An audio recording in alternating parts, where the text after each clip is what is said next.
क्या आपने कभी सोचा है कि जर्मन भाषा में लड़की यानी जो शब्द है मेठियन, उसे व्याकरण के हिसाब से इट या नपुंसकलिंग क्यों माना जाता है? हाँ, ये एक ऐसा सवाल है जो हर नए सीखने वाले को परेशान करता है ना? मतलब या फिर अंग्रेजी का एक बेहद साधारण सा शब्द ले लीजिए द। जर्मन भाषा में इसके 16 अलग अलग रूप क्यों होते हैं?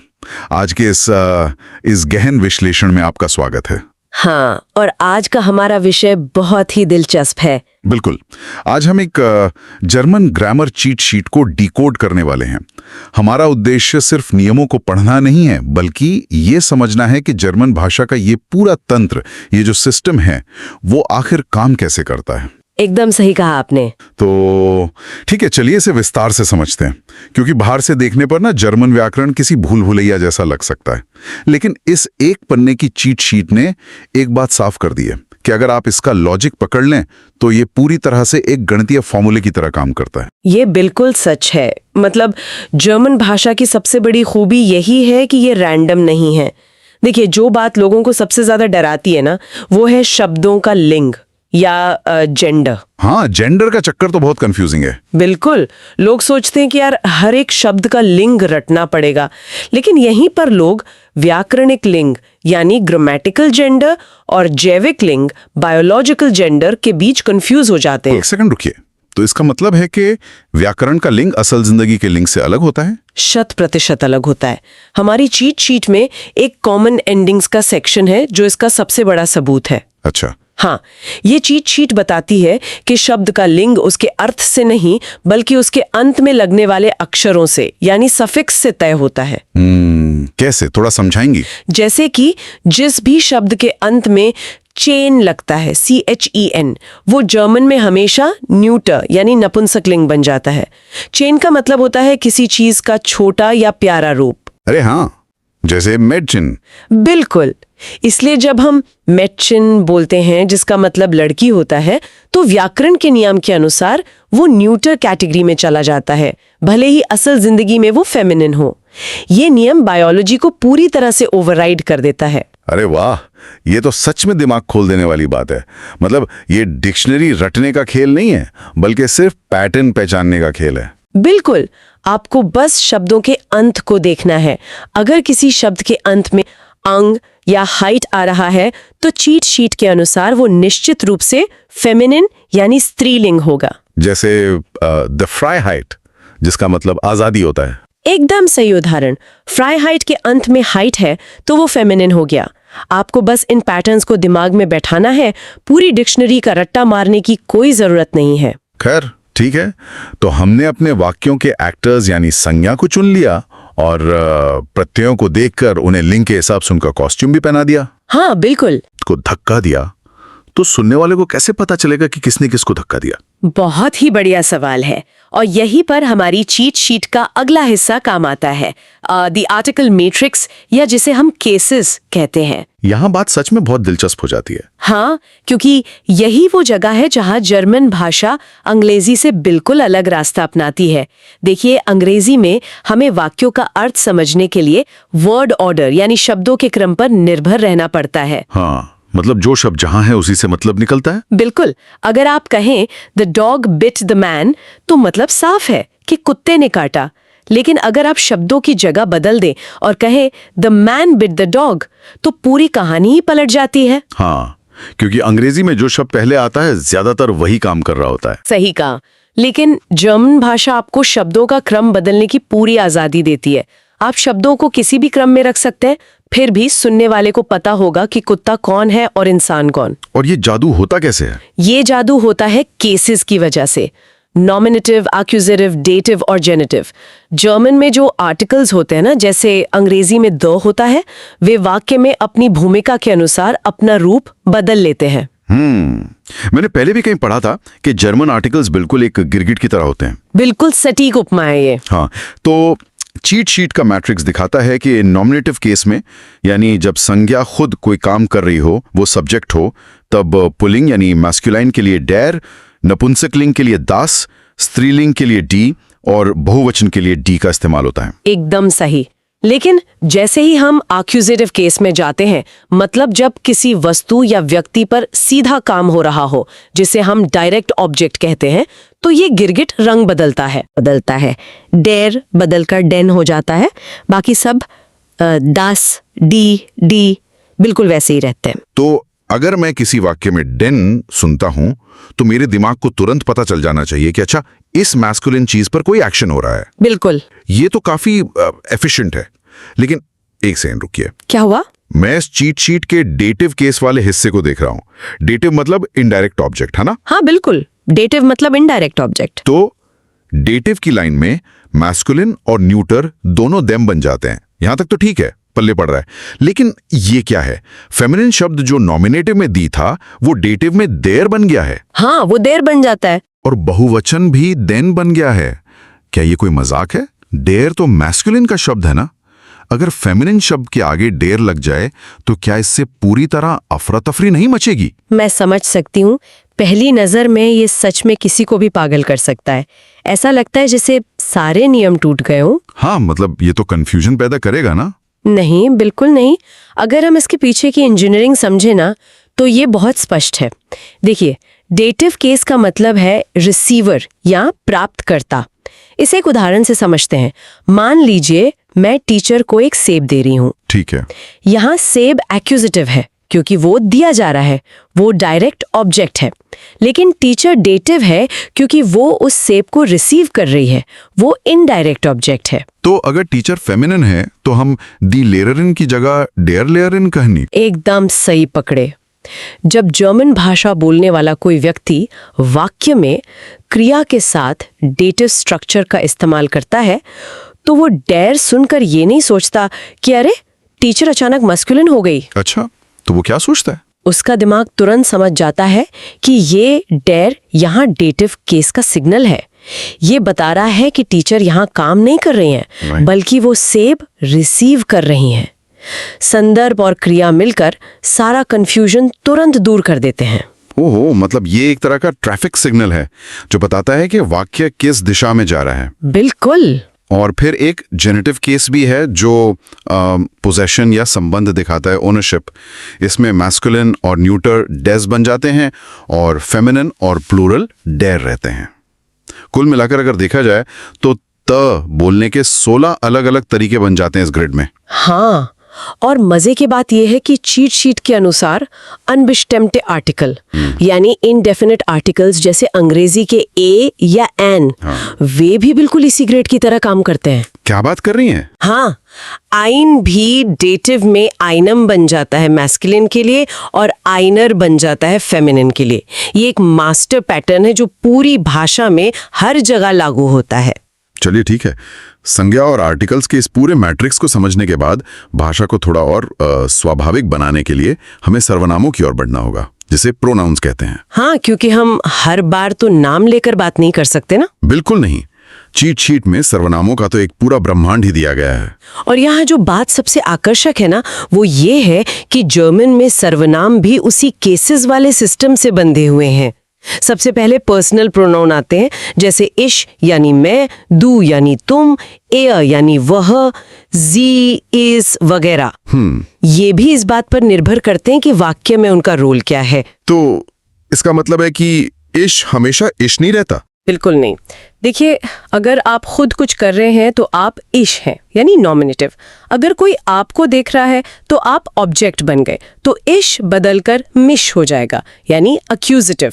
अच्छा, और अगर मुझे कोई कुछ दे रहा हो तो आप रिसीवर बन गए जी, तब वो मिर हो जाएगा, यानी डेटिव। सब लॉजिकल लग रहा है, लेकिन मुझे रिफ्लेक्सिव प्रोनाउंस या रिफ्लेक्सिव प्रोनाउंस के मामले में थोड़ा पुशबैक देना है। अच्छा, बताइए। चीट शीट में एक जगह मिश और दिश लिखा है अक्यूजेटिव के लिए, और ठीक उसके नीचे मिर और दिर लिखा है डेटिव के लिए। हाँ, लिखा है। लेकिन दोनों का मतलब तो खुद को या अपने लिए ही होता है ना, तो ये दोनों एक ही चीज के लिए अलग अलग क्यों काम कर रहे हैं? ये एक बहुत ही शानदार सवाल है। इसे ऐसे समझिए, आपको ये देखना है कि क्या एक्शन का सीधा असर आप पर हो रहा है या आप एक्शन के लिए सिर्फ एक रिसीवर है। उदाहरण से समझाएंगे। बिल्कुल। अगर आप कहते हैं मैं खुद को धो रहा हूं, तो यहाँ आप खुद को ही साफ कर रहे हैं, एक्शन सीधा आप पर हो रहा है, इसलिए आप अक्यूजेटिव मिच का इस्तेमाल करेंगे। समझ गया, डायरेक्ट एक्शन। लेकिन अगर आप कहते हैं मैं अपने लिए एक किताब खरीद रहा हूं, तो यहाँ डायरेक्ट ऑब्जेक्ट वो किताब है जो खरीदी जा रही है, वो अक्यूजेटिव है। आप खुद क्या है? मैं तो सिर्फ रिसीवर हूँ। एकदम सही, आप सिर्फ वो व्यक्ति हैं जिसे वो किताब मिल रही है। इसलिए यहाँ अपने लिए का अनुवाद डेटिव केस में होगा, यानी मेर। वाह, ये तो पूरी तरह से गणित की तरह लॉजिकल है। मतलब क्रिया किस दिशा में जा रही है यह तय करता है कि कौन सा शब्द इस्तेमाल होगा। बिल्कुल। और अगर हम चीट शीट के सबसे खौफनाक हिस्से को देखें, पोजेसिव प्रोनाउन का वो विशाल ग्रिड जहां मेन, दाइन, साइन, ईयर जैसे ढेरों शब्द लिखे हैं, अगर सुनने वालों में से कोई इस वक्त ड्राइव कर रहा है तो कृपया इस पूरे स्प्रेडशीट को दिमाग में विजुलाइज करने की कोशिश ना करें। ये बस एक 2D मैट्रिक्स है। बहुत सही सलाह दी आपने। असल में ये ग्रिड याद करने की चीज है ही नहीं, ये सिर्फ समझने का कॉन्सेप्ट है। इसमें एक 2 स्टेप लॉक काम करता है। 2 स्टेप लॉक वो कैसे काम करता है? देखिए, पहला स्टेप है बोलने वाला कौन है।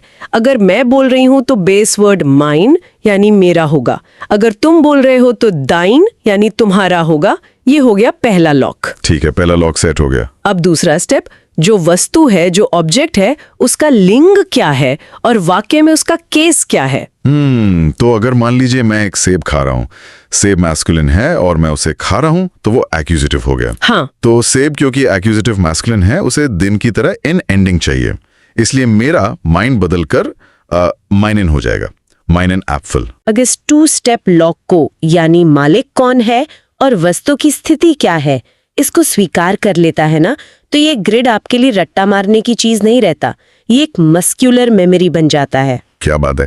तो इस सब का आखिर क्या मतलब है? हमारे पास स्टेज है, एक्टर्स हैं, उनके कॉस्ट्यूम हैं, और ये भी पता है कि किसने किसको धक्का दिया। हाँ। लेकिन किसी भी कहानी में हमें लोकेशन या स्थान के बारे में भी तो बात करनी होती है ना। चीट शीट में पूर्वसर्गों को, जिन्हें प्रीपोजिशंस कहते हैं, उनको 2 अलग अलग वृत्तों में यानी सर्कल्स में दिखाया गया है।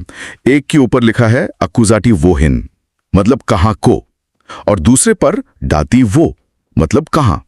ये विभाजन क्यों किया गया है? क्योंकि जर्मन व्याकरण में गति यानी मोशन और स्थिरता यानी लोकेशन, इन दोनों को बिल्कुल अलग अलग नजरिए से देखा जाता है। अच्छा। हाँ, जो एक्विजिटिव वाला वृत्त है ना, वो गति को दर्शाता है। वो हिन का मतलब है आप किस दिशा में जा रहे हैं। अगर वाक्य में कोई टारगेट है और उस दिशा में मूवमेंट हो रहा है, तो चीट शीट के अनुसार हम बिस, दुर्श, फ्यूर, ओनर, गेगन, जैसे पूर्व सर्गों का उपयोग करते हैं। और इनके साथ हमेशा एक्यूजेटिव केस लगता है। बिल्कुल, हमेशा। और वो डाटे वाला सर्कल, वो स्थिरता के लिए है। वो का मतलब है कोई चीज कहाँ स्थित है, कोई गति नहीं हो रही है, चीज बस शांति से अपनी जगह पर है। इसके पूर्व सर्ग है अब, आउसर, त्सु, नाख, केगन्युबा, बाय, फॉन, आउस, मिथ, साइट। इनके बाद हमेशा डाटिव केस आता है। लेकिन इन दोनों वृत्तों के बीच में एक ओवरलैपिंग सेक्शन भी तो है चीट शीट में। इसे 2-वे प्रोपोजिशंस कहा जाता है। हाँ, बिल्कुल है। जिसमें इन, अन, औफ, उबा, उल्टा जैसे शब्द लिखे हैं। अब अगर ये शब्द दोनों केसेस के साथ काम कर सकते हैं, तो हमें कैसे पता चलेगा कि कब कौन सा केस लगाना है? या तो पक्का कंफ्यूजन होगा। इसके लिए हाँ, एक बहुत ही बेहतरीन उपमा है मोशन सेंसर की। Motion sensor? हाँ, इन 2-वे प्रेपोजिशंस को एक मोशन सेंसर की तरह सोचिए। अगर वाक्य की क्रिया ये दिखा रही है कि कोई चीज किसी नई जगह पर मूव कर रही है, तो मोशन सेंसर ट्रिगर हो जाता है और दिमाग में अलार्म बजता है, एक्यूजेटिव, एक्यूजेटिव। अरे वाह, जैसे कि अगर मैं किताब को उठाकर मेज पर रख रहा हूं, यहां मेरे हाथ में मूवमेंट हो रहा है। एकदम सही। किताब मेज की तरफ जा रही है, मोशन है, तो आप आउफ के साथ एक्यूजेटिव केस लगाएंगे, आउफ टेंटिश। और अगर किताब पहले से ही मेज पर रखी हो तो? अगर किताब पहले से ही मेज पर शांति से रखी हुई है, कोई मूवमेंट नहीं है, तो मोशन सेंसर बिल्कुल शांत रहता है। वो कहता है भाई सब ठीक है, कोई हलचल नहीं है, बस डेटिव केस लगा दो, यानी आउफ देमटिश। ये मोशन सेंसर वाली बात तो सच में कमाल की है। हाँ? मोशन हो रहा है तो एक्यूजेटिव, और सिर्फ सोफे पे बैठकर आराम से टीवी देख रहे हैं तो डेटिव। बहुत बढ़िया है ना। तो अब हमारे पास वाक्य के सारे पुर्जे आ गए हैं, लेकिन इन पुर्जों को चलाने के लिए हमें एक इंजन की जरूरत है। और किसी भी भाषा का इंजन होती है उसकी क्रियाएं। यानी वर्ब्स। बिल्कुल, बिना इंजन के तो गाड़ी आगे बढ़ ही नहीं सकती। चीट शीट के आखिरी हिस्से में कोर वर्ब्स दिए गए हैं। वेर्दन यानी होना या टू बिकम, हाबन यानी पास होना, और जाइन यानी टू बी। ये सिर्फ क्रियाएं नहीं हैं, ये जर्मन भाषा की नींव है जो बाकी के सारे टेंसेस बनाने में मदद करती हैं। लेकिन इस इंजन का सबसे दिलचस्प हिस्सा, कम से कम मुझे, वो पीले रंग का ग्रिड लग रहा है जिसमें मॉडल वर्ब्स दिए गए हैं। अच्छा, मॉडल वर्ब्स। हाँ, जैसे वॉलन यानी चाहना, सोलन यानी चाहिए, म्यूसन यानी जरूरी, कर्नन यानी सकना, और द्योरफन यानी अनुमति होना। मैं यहाँ एक बहुत ही अजीब पैटर्न देख रहा हूँ चीट शीट में। कौन सा पैटर्न? वर्तमान काल में यानी प्रेजेंट टेंस में एच और एरजीएस के रूप बिल्कुल एक समान हैं। हाँ, रनर के लिए इशमुस और एयरमुस, या फिर इशविल और एयरविल। ऐसा क्यों है? बाकी सभी क्रियाओं में तो कर्ता के अनुसार एंडिंग्स बदल जाती है ना। यह बहुत ही बारीक ऑब्जर्वेशन है आपका। देखिए, मोडाल क्रियाएं भाषा में किसी इमोशन, दायित्व या संभावना को व्यक्त करती हैं। जब आप कहते हैं मुझे ये करना ही होगा, तो आप एक बहुत ही तीव्र भावना व्यक्त कर रहे हैं। हाँ, तो ये समानता क्यों है दोनों में? क्योंकि ये भाषा को बेहद एफिशिएंट बनाता है। मोडाल वर्ब बोलते ही वाक्य का पूरा मूड सेट हो जाता है। आपको सब्जेक्ट के हिसाब से मोडाल वर्ब की एंडिंग बदलने की ज्यादा चिंता नहीं करनी पड़ती। अच्छा। और यह इतनी तेजी से काम करता है कि जो मुख्य क्रिया होती है, जो मेन वर्ब है, वो अपने मूल रूप में सीधे वाक्य के एकदम अंत में चली जाती है। यह जर्मन वाक्य संरचना का एक क्लासिक नियम है। मोडाल वर्ब दूसरे स्थान पर और मुख्य काम वाक्य के सबसे आखिर में। क्या बात है। तो कुल मिलाकर अगर हम इस पूरी चीट शीट और आज के इस गहन विश्लेषण को समेटें, तो ये स्पष्ट है कि जर्मन व्याकरण कोई डरावने या रैंडम नियमों की सूची नहीं है जिसे बस बैठकर रट्टा मारना है। बिल्कुल नहीं। ये एक बहुत ही बारीकी से डिजाइन किया गया सिस्टम है जहां हर एक पुर्जा दूसरे पुर्जे से जुड़ा है। हाँ। शब्दों के अंत उनका लिंग तय करते हैं। लिंग और वाक्य का रोल मिलकर केस तय करते हैं। गति या स्थिरता का वो सेंसर पूर्वसर्गों को कंट्रोल करता है, और मॉडल वर्ब्स पूरे वाक्य के मूड को सेट करके मुख्य क्रिया को अंत में धकेल देते हैं। बिल्कुल। शुरुआत में कई लोग जर्मन व्याकरण को लूडो जैसे किसी बोर्ड गेम की तरह समझ लेते हैं, जहां बस पासे फेंकने हैं और किस्मत पर निर्भर रहना है कि कौन सा केस लगेगा। हाँ, बहुत लोग ऐसा सोचते हैं। लेकिन असल में ये शतरंज के खेल की तरह है। हर मोहरे की एक खास चाल है, और एक बार जब आप जान जाते हैं कि घोड़ा कैसे चलता है और वजीर कैसे चलता है, तो बोर्ड पर चल रहा पूरा खेल पूरी तरह से तार्किक और पारदर्शी हो जाता है। एकदम सही कहा आपने।